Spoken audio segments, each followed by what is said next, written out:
Shalom semuanya, kembali lagi bersama Saudara Simanjuntak di pelajaran agama Kristen. Mari kita puji Tuhan dari lagu berikut ini.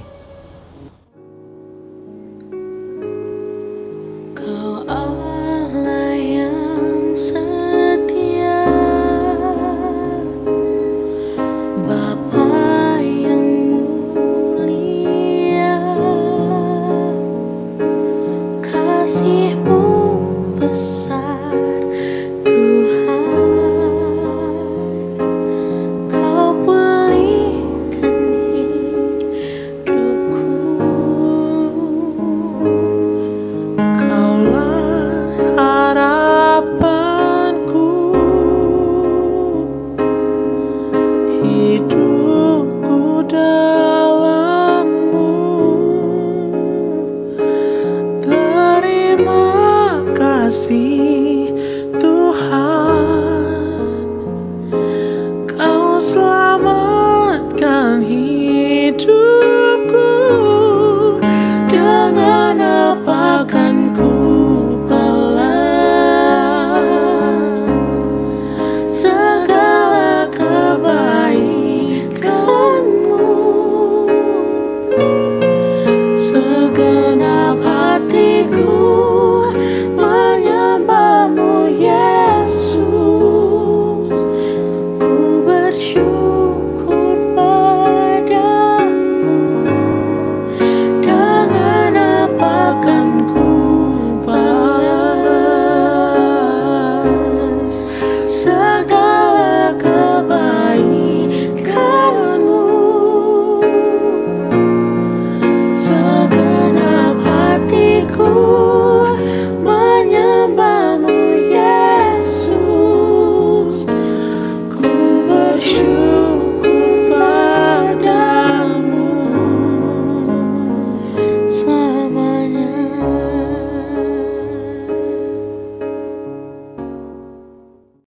Bapa yang kami sembah, terima kasih atas segala penyertaan yang Engkau berikan kepada kami. Ya Bapa, tak henti-hentinya kami mengucap syukur kepadamu buat setiap nafas kehidupan yang telah Engkau berikan. Bapa, sebentar lagi kami akan memulai kegiatan belajar. Kiranya Engkau sertai dan bimbing kami agar mengerti tentang pelajaran hari ini. Dalam nama Tuhan Yesus Kristus kami berdoa dan mengucap syukur. Amin. Pada era globalisasi ini, manusia sungguh menikmati berkat dari ilmu pengetahuan dan teknologi, atau yang biasa disingkat IPTEK. Teknologi selalu disangkut pautkan dengan alat-alat canggih dan modern yang mempermudah kehidupan kita, sehingga ilmu pengetahuan disangkut pautkan dengan teori-teori tentang hal-hal yang berkaitan dengan kehidupan kita, seperti pelajaran yang kita terima di sekolah. Akan tetapi, kemajuan IPTEK tidak selalu menjadi berkat. Dengan kemajuan IPTEK, orang-orang cenderung bergantung pada IPTEK dan mulai menggeser posisi utama Tuhan di hati seseorang. Lalu bagaimana dengan iman Kristen dalam menghadapi dan menyikapi kemajuan dunia dalam era globalisasi yang serba IPTEK ini?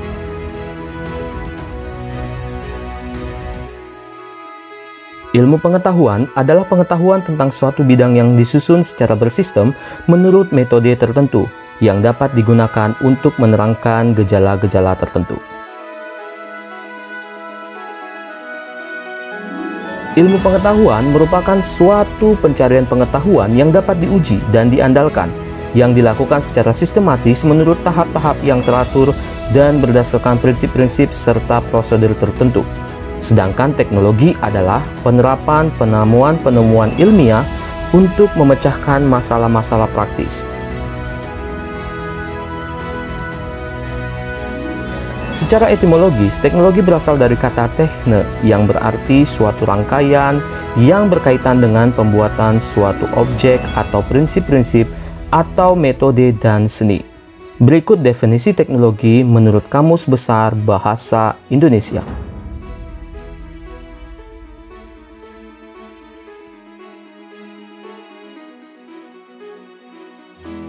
Berikut definisi teknologi menurut para ahli.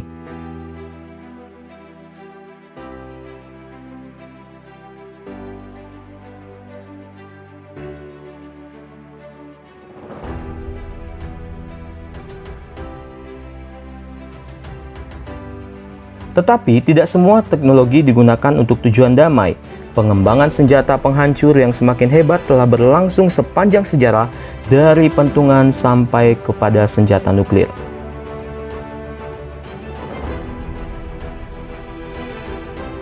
Jadi, yang dimaksud dengan teknologi adalah suatu benda atau objek yang diciptakan oleh manusia yang bisa bermanfaat bagi kelangsungan hidup manusia. Teknologi yang diciptakan oleh manusia pada mulanya adalah sebuah alat-alat sederhana, namun besar manfaatnya. Dengan inovasi yang berkelanjutan, manusia membuat teknologi sangat cepat dan berkembang.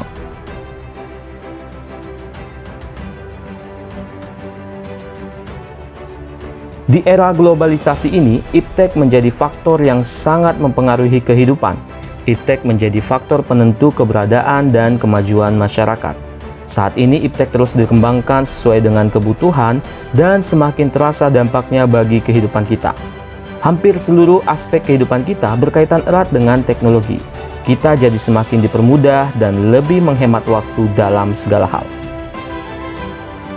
Dampak positif teknologi dalam aspek sosial budaya dan kehidupan sehari-hari.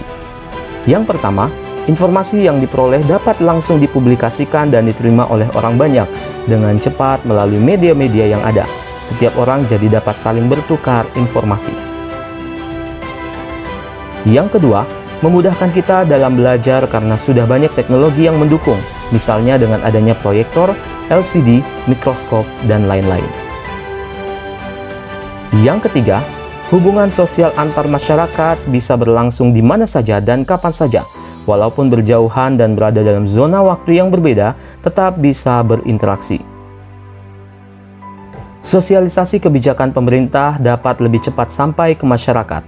Dengan adanya pemberitaan di radio, televisi, dan internet, membuat masyarakat dengan mudah dan cepat mengetahui peraturan dan kebijakan pemerintah yang sudah ada atau baru dikeluarkan. Dan yang terakhir, manusia dapat mempublikasikan kebudayaan yang dimiliki ke masyarakat luas untuk dipelajari dan dilestarikan. Tidak hanya dalam satu negara, tetapi dapat juga antar negara. Berikut dampak negatif teknologi dalam aspek sosial budaya dan kehidupan sehari-hari. Yang pertama, muncul kejahatan baru seperti penipuan, penculikan, pencurian nomor kartu kredit, pornografi, pengiriman virus dan spam, penyadapan saluran telepon, dan masih banyak kejahatan yang dilakukan dengan menggunakan fasilitas teknologi. Yang kedua, banyak perilaku menyimpang yang terjadi, khususnya pada remaja karena tidak bisa memilih mana yang harus diterima dan mana yang harus ditolak. Yang ketiga, tingkat kepercayaan kepada lingkungan sekitar menurun, karena lebih percaya kepada internet untuk mencari informasi dibandingkan bertanya langsung kepada orang yang mengetahuinya. Ketergantungan kepada internet semakin meningkat. Yang keempat, privasi bukan lagi menjadi sesuatu yang mahal. Dengan adanya situs jaring sosial memberikan penggunanya kebebasan untuk membuka diri dan melihat informasi serta privasi orang lain. Contohnya seperti Facebook, Twitter, dan lain-lain. Yang kelima, budaya asli yang terkikis karena masuknya budaya asing. Masyarakat jauh lebih mengerti dan mempelajari tentang budaya luar dibandingkan dengan budaya asli yang kita miliki. Yang keenam, terkadang membuat kita menjadi malas dan tidak kreatif. Karena kecanggihan teknologi, kita bisa dengan mudah menggandakan tugas teman kita atau melakukan download dari internet. Dan yang terakhir, meningkatnya angka pengangguran karena teknologi dapat menggantikan manusia dalam segala bidang.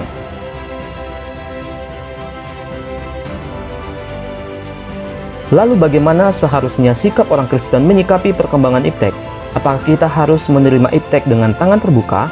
Ataukah kita harus menolak iptek demi pemeliharaan iman kita akan Yesus Kristus? Menerima atau menolak? Dari ayat di atas jelas bahwa Tuhan memerintahkan kepada manusia untuk senantiasa mengembangkan ilmu pengetahuan yang ada dalam dirinya dan terus mencari suatu bahan pertimbangan agar manusia menjadi bijak dan berpengertian. Ilmu dan pengertian yang kita dapat haruslah dimanfaatkan sebagai sarana bagi kemuliaan nama Tuhan dan bagi kesejahteraan sesama umat manusia, sebagai wujud ucap syukur atas karunia Tuhan berupa akal budi, kepandaian, kecerdasan, dan talenta yang dianugerahkannya bagi kita. Artinya, Allah tidak pernah melarang penggunaan ilmu pengetahuan dan teknologi. Dan menolak iptek berarti melanggar firman Tuhan. Tetapi yang terpenting dalam hal ini ialah bagaimana kita memanfaatkan iptek itu dalam terang firman Tuhan. Dalam Kejadian pasal 1 ayat 27-28, Allah memberikan manusia suatu amanat ilahi atau mandat budaya, yaitu untuk menaklukkan alam semesta. Untuk dapat menaklukkan alam semesta, manusia membutuhkan pengetahuan. Manusia harus mampu untuk memeriksa alam serta mengambil suatu tindakan yang tepat bagi kesejahteraan alam semesta. Untuk itu, manusia perlu ilmu pengetahuan. Jadi, ilmu pengetahuan bukanlah musuh bagi orang Kristen, melainkan sebagai jalan untuk lebih mengenal dan mendekatkan diri kepada Tuhan. Apabila manusia dapat memanfaatkan ilmu pengetahuan sebagai saluran beribadah untuk memuji dan memuliakan nama Tuhan. Berikut ini perwujudan iptek dalam sejarah manusia di Alkitab.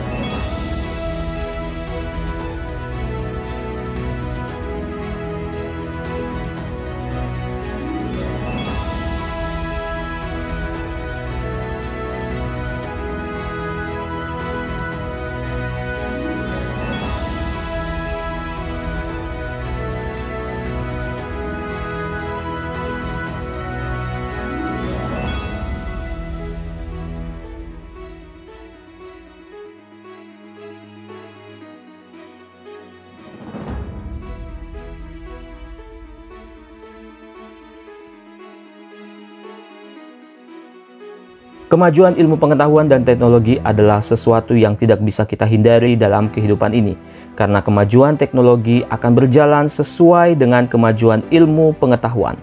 Ini semua merupakan karunia Tuhan. Perkembangan teknologi memang sangat diperlukan. Setiap inovasi diciptakan untuk memberikan manfaat positif bagi kehidupan manusia, memberikan banyak kemudahan serta sebagai cara baru dalam melakukan aktivitas manusia. Semuanya harus kita syukuri. Sebagai seorang remaja Kristen, hendaknya menyikapi iptek tersebut dengan baik, termasuk dalam menggunakannya, mengembangkannya, dan lain sebagainya. Karena ilmu pengetahuan merupakan anugerah pemberian Tuhan. Kita hendaknya mengembangkan ilmu pengetahuan dan teknologi ini berdasarkan sikap yang takut akan Tuhan, yang berdasarkan Alkitab. Iptek yang kita dapat haruslah dimanfaatkan sebagai sarana bagi kemuliaan nama Tuhan dan bagi kesejahteraan sesama umat manusia, sebagai wujud ucap syukur atas karunia Tuhan berupa akal budi, kepandaian, kecerdasan, dan talenta yang dianugerahkannya bagi kita. Demikianlah pelajaran kita hari ini. Sampai jumpa di materi selanjutnya. Shalom, Tuhan Yesus memberkati.